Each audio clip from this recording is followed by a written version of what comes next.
এই কি গো, বলছি আমি একটু বাজারে যাব সংসারে কিছু কেনাকাটার জন্য, টাকা দাও। তুমি এখন বাজারে যাবা? তো কতক্ষণ লাগবে মোটামুটি তোমার বাজারে গেলে?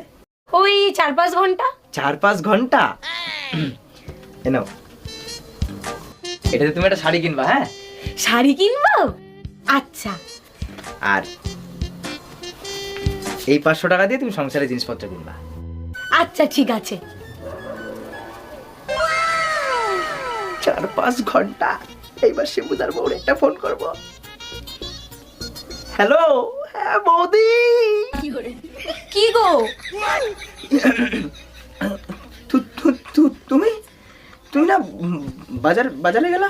আমি না ভুলে গেছি। কি কি ভুলে গেছো তুমি? কোন 500 টাকাটা দিয়ে শাড়ি কিনবো আর কোন 500 টাকা দিয়ে সংসারের জিনিস কিনবো একবার বলি দাও না।